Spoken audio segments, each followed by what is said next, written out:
तो सारा सिनेरियो बना। इसके बीच में हमारे जो वज़ीर साहब हमारे स्पेशली मेरे हल्के के, उन्होंने एक इंटरव्यू में ये भी कहा जी कि या इस तहरीक में दहशतगर्द भी शामिल थे या उसकी अगली सफ़ों में शामिल हैं। मैं समझता हूँ कि ये भी बड़ा मुज़िका खेज़ और मैं समझता हूँ कि ये बड़ा अलार्मिंग उनका स्टेटमेंट थी। कोई आप बगैर एविडेंस कोई ऐसी चीज़ नहीं है। अवामी तहरीक है, इसको पूरी दुनिया मॉनिटर भी कर रही है, तो उस पर बिल्कुल एक न्यूट्रल और अवामी तहरीक थी। इसको ऐसा लेबल लगाना, मैं समझता हूँ फिर ये अपनी जगह पे ये अपनी नालायकी और अपनी कम इल्मी को छुपाने की कोशिश है। साहब का जो दौरे हुकूमत था जिसमें ये मायदे की बात की गई है, उस मायदे के मुताबिक जो पहला हमारा मायदा जो अपग्रेडेशन से पहले या मायदे को दोबारा रीशेप करने से पहले हमें वापडा से वाटर यूजेज चार्जेस की मद में 72 करोड़ रुपया मिल रहा था, जो कि कुछ भी नहीं था। 15 पैसे फ़ी यूनिट के हिसाब से हमें मिल रहे थे। बाद में जो अपग्रेडेशन हुई है उससे हमें 12-13 अरब रुपये इजाफी मिलना शुरू हो गए। चूँकि वापडा के साथ जो अपग्रेडेशन हुई है उस मायदे में MOU जब साइन हुआ, उसको फाइनली शक्ल तो बाद में दी गई है। मैं समझता हूँ कि आपको हक़ाइक़ देख कर जीना चाहिए और पूरा आपकी कैलकुलेशन होनी चाहिए कि कौन रिस्पॉन्सिबल है। अगर कोई मायदा गलत हुआ है तो उसकी ज़िम्मेदारी किस पे आती है, पहले उसका तयन होना चाहिए।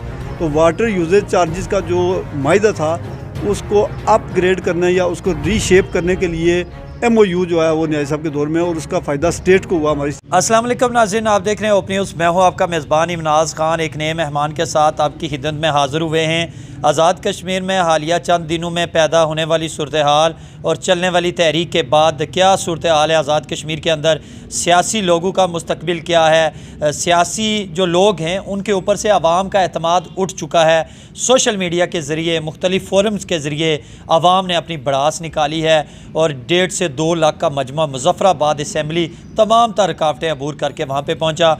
इसमें पाकिस्तान तहरीक इंसाफ आज़ाद कश्मीर की जो बॉडी थी, मरकज़ी सदर थे, उन्होंने एक इजलास भी तलब किया था और उन्होंने इस चीज़ की मज़म्मत की थी कि ताकत के ज़ोर पर अवामी रद्द-ए-अमल को रोकना यह हमाकत है। और वज़ीर आज़म के इस इक़दाम की उन्होंने मज़म्मत की थी, मौजूदा कैबिनेट की मज़म्मत की थी कि वो ये ओछे हथकंडे छोड़ें और आवाम के साथ टेबल टाक करें। इसी सिलसिले में आज हमारे साथ मौजूद हैं ज़िला कोटली के सदर, पाकिस्तान तहरीक इंसाफ से इनका ताल्लुक़ है, मलिक नसार साहब। इनसे जानेंगे यहाँ पर मौजूद इनकी क्या एक्टिविटी रही, धरने में ये जाते रहे, सपोर्ट करते रहे और पार्टी पॉलिसी क्या थी, और इसके बाद जो तहरीक चली है उस दौरान भी इन्होंने सपोर्ट किया। मलिक साहब, सबसे पहले होप न्यूज़ पर आपको खुशामदीद कहते हैं। बहुत शुक्रिया जी, और आपका भी मैं मशकूर हूँ कि आप हमेशा अपना फोरम हमें मुहैया करते हैं कि हम अपनी आवाज़ आवाम तक पहुँचा सकें। इसके लिए मैं हमेशा आपका मशकूर ममनून हूँ। मलिक साहब, क्या देख रहे हैं इस वक्त ये सूरत हाल आज़ाद कश्मीर के अंदर जो पैदा हुई है, और एक अफरात अफरी का माहौल था, इंटरनेट सर्विसेज बंद थी और पुरतशद्दद वाक़यात जो पुरअमन मुज़ाहरे थे पुरतशद्दद वाक़यात में गए, तो क्या देखते हैं इसमें किसकी नाअहली है? हुकूमत को 1 साल पहले मुज़ाकरात करने चाहिए थे, आप भी मुख्तलिफ धरनों में जाते रहे, सपोर्ट करते रहे।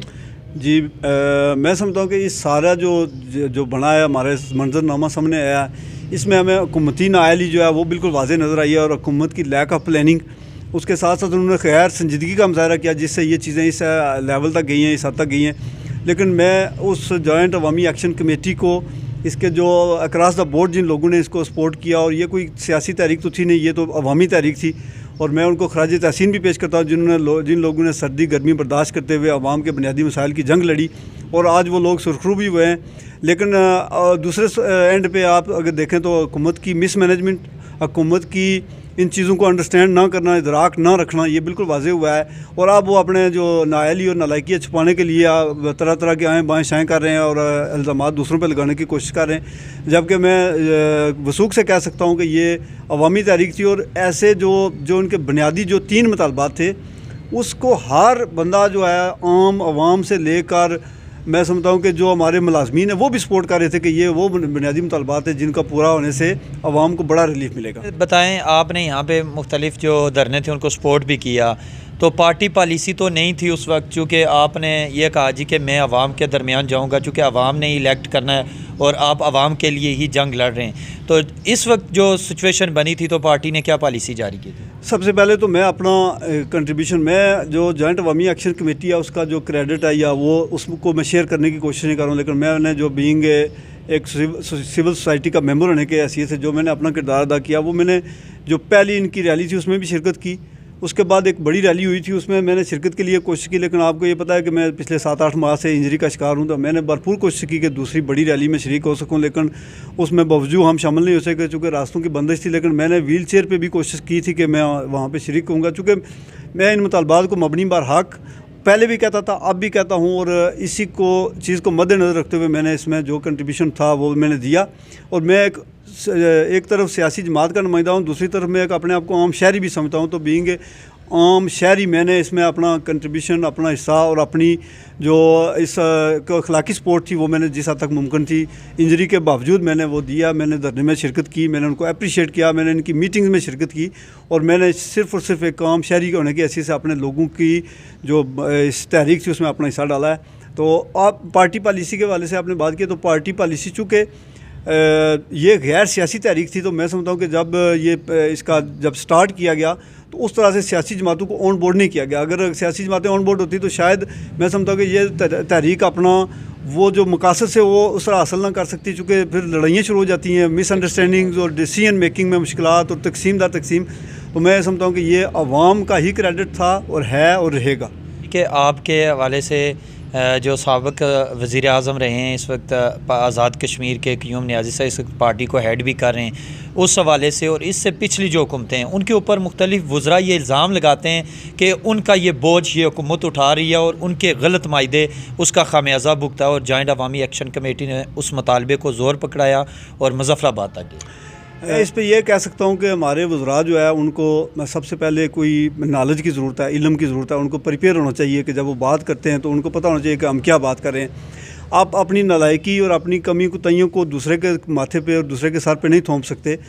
जहाँ तक बात किया, रिसेंटली हमारे वज़ीर साहब ने बात किया, मलिक ज़फ़र साहब ने बात किया कि जी नियाज़ी साहब ने जो मायदा किया था उसका खमियाजा हमें भुगतना पड़ा। तो मैं पहले चीज़ ये क्लियर करता चलूँ कि नियाज़ी साहब के दौरे हुकूमत में वाटर यूजेज चार्जेस की बुनियाद में एक मायदे को अपग्रेड करने के लिए MOU साइन हुआ था। MOU जो है ये मेमोरेंडम ऑफ अंडरस्टैंडिंग इसको कहते हैं कि ये हमारा उनके दरमियान वापडा के साथ एक अंडरस्टैंडिंग डेवलप हुई थी, लेकिन उसको हतमी मायदे की शक्ल जो है वो उनके दौर के बाद दी गई। तो जो वज़ीर मौसूफ़ ये इल्ज़ाम लगा रहे हैं तो ये उस वक्त भी उसका बीना का हिस्सा थे। अगर इन्हें एतराज़ था तो उन्हें उस वक्त अपनी आवाज़ उठानी चाहिए थी। और सेकंड यह है कि चूँकि मायदे को हतमी शक्ल अगले दौरे हुकूमत में दी गई तो उसमें भी ये वज़ीर चहेते वज़ीर या वहाँ भी उसका हिस्सा थे, तो इनको उस वक्त आवाज़ उठानी चाहिए थी कि इसके ख़िलाफ़। लेकिन अब ये अपनी जो नालायकियों और अपनी जो कोताहियाँ हैं उसका ज़िम्मा नियाज़ी साहब को ठहरा रहे हैं, जबकि नियाज़ी साहब ने पहले दिन से जो ये अवामी एक्शन कमेटी है इसको भरपूर सपोर्ट किया। हमारी चूँकि अक्सर उनसे मुलाकातें और बातें होती रही हैं इस सिलसिले में, तो वो कहते थे कि ये अवाम की तहरीक है और उसको वो हमेशा उन्होंने सपोर्ट किया।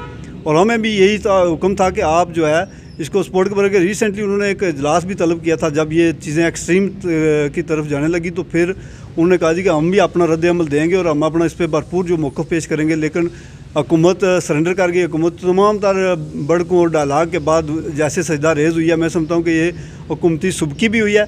और इंटरनेशनल सतह पे मैं समझता हूँ कि जो हमारा इस इशू को यहाँ तक जाना नहीं चाहिए था, लेकिन इन्होंने अगर गया है इस लेवल तक गया है तो ये हमारे इन वज़रा और वज़ीर-ए-आज़म इस पूरी काबीना इसकी ज़िम्मेदार है कि हम एक पुरअमन खित्ते में रहते थे, हमारे बुनियादी हकूक़ की जंग थी और जो बुनियादी मुतालबात हैं, अब अशराफिया की जो मराहत हैं, आप यकीन जानें कि ये हमारा खून चूस के अपने ख़ानदानों को और अपनी आने वाली नस्लों को सेफ़ और सिक्योर कर रहे हैं। और दूसरी तरफ एक गरीब आदमी जो आटे के लिए लाइनों में खड़ा रहता है, एलोकेशन का मामला है, उसके बाद सब्सिडी का मामला है, इसके साथ साथ बिजली के अंदर जो बिजली के बिलात की मद में जो हमारे पर नाजायज़ टैक्सेस मुसल्लत थे, इस सब चीज़ों को जो ये मुतालबात ऐसे थे कि लोगों ने इनको दिलो जान से सपोर्ट किया और इस कदर अवामी रद्द अमल था कि ये उसका सामना कर ही नहीं सके।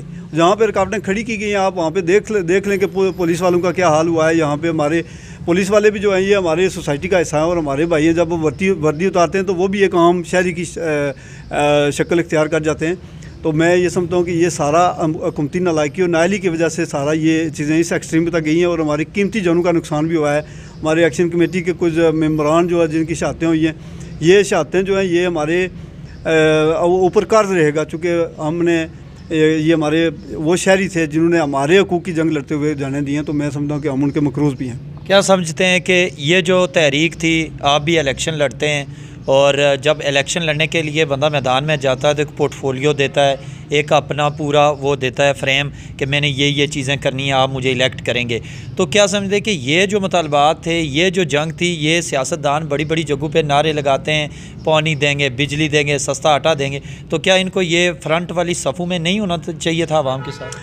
100% अगर ये अवाम की साइड पे होते तो इनको आगे लीड करना चाहिए था, और इनको अपनी, मैं समझता हूँ कि ज़ाती पसंद नापसंद और डिक्टेशन रहने वाली पॉलिसी से हट के अवाम के साथ खड़ा होना चाहिए था। उनको इस चीज़ को, मैं समझता हूँ, वकालत करनी चाहिए थी कि ये तहरीक जो है ये हमारी भी है, हमारे आने वाली नस्लों की है, तो इसको उनको सपोर्ट करनी है। लेकिन मैं समझता हूँ कि ये चूँकि डिक्टेशन लेने वाले हैं। और फिर मैं एक और चीज़ यहाँ पर मैंशन करता चलूँ कि हमारा हल्का राजमहल जो है, इसमें जो बड़े बड़े प्रोजेक्ट जो है, कुछ 1-2 तकमील तक पहुँचे और 1-2 जो है अभी जिन पे बहुत क्रेडिट लेने की कोशिश की जा रही है। इंसान को मौसम कुछ नहीं होना चाहिए, बंदे को जो है अपना जो मौसम है उसको याद रखना चाहिए। हमारा जो तत्तापानी सेक्टर में जो डेवलपमेंट का जो प्लान है, रोड मैप है, ये सारा सरदार अब्दुल क़य्यूम नियाज़ी साहब का के मरहूने मिन्नत है। तत्तापानी गोई रोड जिस पे जो है बहुत ज़्यादा शादियाने बजाए जा रहे हैं, ये भी उनकी दौर में अप्रूवल हुई, उस पर प्रोसेस हुआ, बल्कि उसके बाद बीच में कुछ ये प्रोजेक्ट डमाडोल हुआ। लेकिन उसके लिए भी फिर अवाम ने धरना दे के सरल के मुकाम पे एक धरना दिया, जिसको हमारे वज़ीर मौसूफ़ ने कैश करवा के तो है वो उसको दोबारा बहाल करवाया। उसके बाद तत्तापानी में एक 50 बेड के हॉस्पिटल को जो है ADP में शामिल किया गया था, और वो हॉस्पिटल भी हमारे हाथों से निकल गया। इस पर भी हमें सोचने की ज़रूरत है, और हमें सवाल रेज़ करने की ज़रूरत है कि आपने ये हॉस्पिटल हमारे तत्तापानी में है, जो LOC के ऊपर एक हमारी बेसिक ज़रूरत थी, उसको उस पर क्यों काम नहीं हो सका। तो ये हमें ये जो तत्तापानी रोड पे जो अभी कंप्लीट हुई है हालिया दिनों में, इसमें भी नियाज़ी साहब का बुनियादी किरदार है। तो मैं समझता हूँ कि सरदार अब्दुल क़य्यूम नियाज़ी साहब जो है, उन्होंने अपने मुख्तर दौरे हुकूमत में अमली इक़दामात की जो है वो एक लंबी लिस्ट है जो उन्होंने काम किए, और जो मैं समझता हूँ कि अगर उनको और 1.5 साल मिलता तो ये हमारे बेल्ट की और हमारे जो सिटी है और पूरे AJK में बहुत सारे इक़दामात जो थे वो पाइप लाइन में थे, और वो सारे तकमील की तरफ जा रहे होते। लेकिन मैं अपने सदर जो जमात है उन पर मुकम्मल एतमाद और उस पर का इज़हार करता हूँ कि हमारे सदर साहब जो हैं एक विजनरी और अवाम का दर्द दिल रखने वाली शख्सियत है। देखिए, आबादी जहाँ पे 20-25 लाख आबादी है, और उसके ऊपर 1.5-2 लाख ये मुलाजमीन हम पे मुसल्लत हैं, फिर बड़ी लंबी काबीना है, सेक्रेटरीज़ हैं।